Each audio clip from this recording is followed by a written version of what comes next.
అయోధ్యలోని వివాదాస్పద కట్టడం బాబ్రీ మసీదును 1912లో కరసేవకులు కూల్చివేసిన ఘటనను గుర్తు చేస్తూ బీజేపీ అగ్రనాయకులు శ్రీ లాల్ కృష్ణ అద్వానీ కరసేన కార్యక్రమానికి పిలుపునిచ్చారు. ఈ సందర్భంగా వనపర్తిలో బీజేపీ మోర్చా ఆధ్వర్యంలో చేపట్టిన కరసేన కార్యక్రమంలో పలువురు బీజేపీ రాష్ట్ర ప్రతినిధులు పాల్గొని కార్యక్రమాన్ని విజయవంతం చేశారు.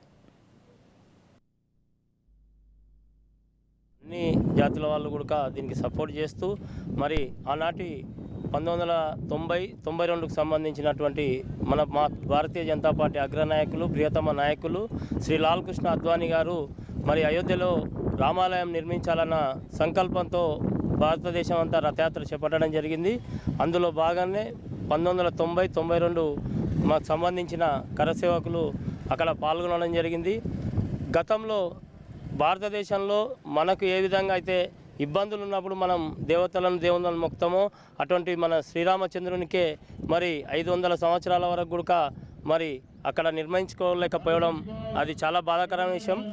ఇందుకు సంబంధించి భారతీయ జనతా పార్టీ అగ్రనాయకులు లాల్ కృష్ణ అద్వానీ గారు, మురళీ మనోహర్ జోషి గారు, మరి అటల్ బిహారీ వాజ్పేయి గారు ఆ రోజు ఏదైతే సంకల్పంతో మరి యాత్రలు చేపట్టడం జరిగిందో మరి ఈరోజు మన ప్రియతమ ప్రధానమంత్రి గౌరవనీయులు నరేంద్ర మోడీ గారు మరి అదే సంకల్పంతో, దృఢ సంకల్పంతో, వజ్ర సంకల్పంతో మరి రేపు ఏదైతే రాముని గుడి నిర్మించుకుంటున్నామో చాలా సంతోషంగా ఉంది.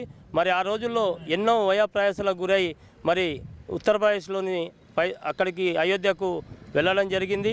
అప్పుడు చాలా రకాలమైన ఇబ్బందులు మరి కరసేవకులు, మాకు సంబంధించిన కరసేవకులు మిత్రులు చాలామందిని కోల్పోవడం జరిగింది.